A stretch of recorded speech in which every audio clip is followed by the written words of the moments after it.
नमस्कार, मैं हूँ ज्योतिषाचार्य Usha Jain Bhatnagar. Welcome to my channel Usha's creation. मेरा ये वीडियो एक ट्रांजिट बेस्ड वीडियो है जो जुपिटर के ट्रांजिट पर आधारित है। कल ही 20 नवंबर 2021 को जुपिटर अपना राशि परिवर्तन करने वाले हैं। तो सबसे पहले हम जुपिटर हमारे जीवन में किस तरह से प्रभाव डालता है इसके बारे में जान लेते हैं। जीवन में 4 मुख्य कर्म होते हैं, जिसमें संतान के जन्म के बाद सबसे ज़्यादा जो महत्वपूर्ण कार्य होता है वो है उसका शिक्षा प्राप्त करना। शिक्षा प्राप्त होने के बाद उसका किसी व्यवसाय में संलग्न होना या नौकरी करना। जब व्यवसाय या नौकरी मिल जाती है तो सबसे जो मेन काम, जो मुख्य काम होता है किसी भी युवा या युवती के जीवन में, वो होता है विवाह का होना। विवाह के पश्चात संतान का जन्म होना। ये मुख्य 4 कार्य प्रत्येक के जीवन में गुरु के द्वारा ही गवर्न्ड होते हैं। बाकी जीवन में अनेक काम होते हैं जो साइड बाय साइड चलते ही रहते हैं, लेकिन इन चारों कामों के ही ऊपर हमारा जीवन आधारित होता है और इन चारों ही कामों के लिए कुंडली में या हमारे जीवन में गुरु का ही महत्व माना जाता है। तो गुरु का ये ट्रांसिट हमारे जीवन में बहुत ही महत्वपूर्ण होता है, क्योंकि अमूमन गुरु एक ही राशि में 13 महीनों तक विचरण करते हैं। जब भी कोई स्टार इतने लंबे समय तक एक ही जगह, एक ही राशि में विचरित होते हैं तो अपने शुभ अशुभ फल अवश्य ही देते हैं। गुरु हालांकि एक बहुत ही सौम्य ग्रह है, लेकिन फिर भी आपकी कुंडली में गुरु किस अवस्था में है, किस गोचर में अभी भ्रमण कर रहा है, उसी के अनुसार आपको शुभ अशुभ फल प्राप्त होंगे। तो कल 20 नवंबर 2021 को रात्रि 11:19 पर गुरु अपनी नीच की राशि मकर राशि, जो उनकी नीचस्थ राशि है, वहाँ से निकलकर सम राशि कुंभ में प्रवेश करने वाले हैं। तो जो भी एक साल से, क्योंकि गुरु नीचस्थ में थे तो थोड़े से प्रभावों में कमी दिखाई दे रही थी, कई अशुभ प्रभाव भी दिखाई दे रहे थे, उनमें सभी राशियों को बहुत ही अच्छे इस वर्ष संतोषजनक परिणाम प्राप्त होंगे, क्योंकि गुरु अब अपनी सम राशि में प्रवेश करने वाले हैं।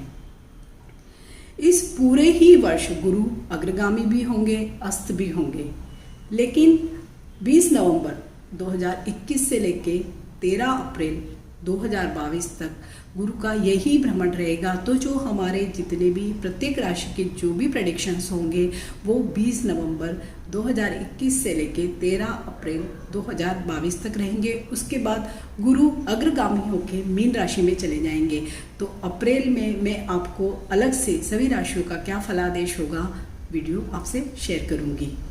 20 नवंबर से लेकर 13 अप्रैल तक गुरु 3 नक्षत्रों में भ्रमण करेंगे। सबसे पहला जो नक्षत्र होगा 20 नवंबर से लेकर 2 जनवरी तक का जो समय होगा वो होगा घनिष्ठा नक्षत्र का समय, वो उसी में गोचर करेंगे। और घनिष्ठा नक्षत्र का स्वामी है मंगल। तो गुरु व मंगल में मित्रता होने के कारण सभी राशि के सभी लोगों को अच्छे शुभ फल प्राप्त होंगे। 2 जनवरी से 2 मार्च तक का समय शतभिषा नक्षत्र का होगा, और शतभिषा नक्षत्र राहु द्वारा गवर्न्ड है। तो राहु और गुरु में मित्रता न होने के कारण वह समय एक मानसिक तनाव का कारण सभी राशियों के लिए बन सकता है। इसके बाद 2 मार्च से लेकर 13 अप्रैल का समय होगा पूर्वा भाद्रपद नक्षत्र में विचरण का, और वह स्वयं गुरु का ही नक्षत्र है, तो वहाँ पर भी बहुत ही अधिक शुभ अशुभ फल प्राप्त होंगे। उसके बाद गुरु अग्रगामी होकर मीन राशि में चले जाएंगे। सभी फलादेश चंद्र राशि पर आधारित होंगे या लग्न राशि पर आधारित होंगे।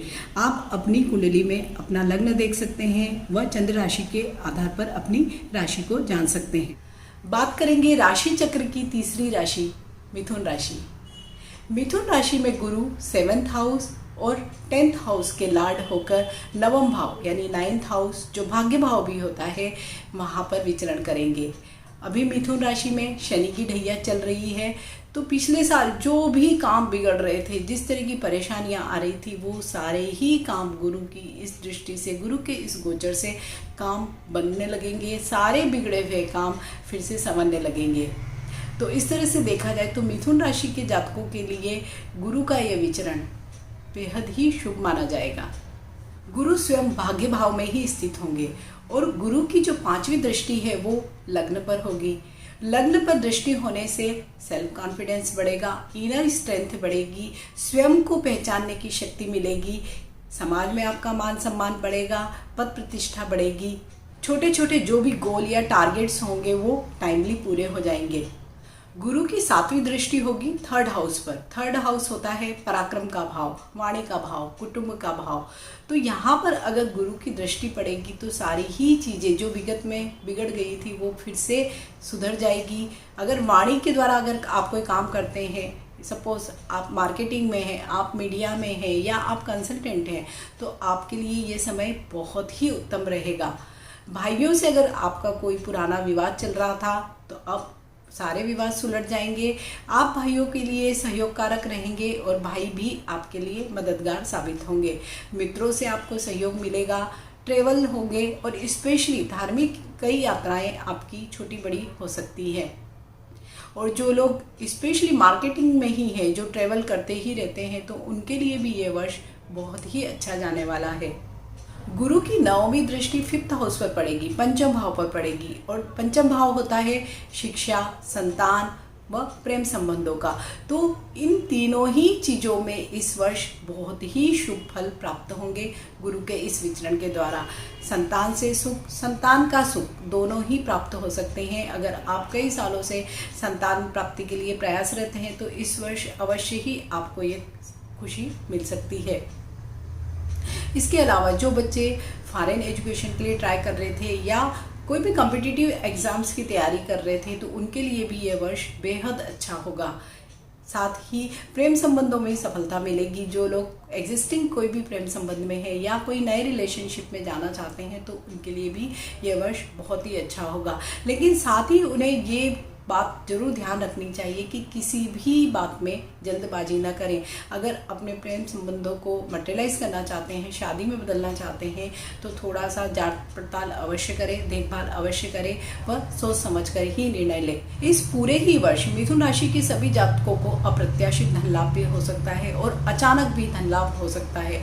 स्टूडेंट के लिए भी पूरा ही वर्ष बहुत ही फलकारी होगा।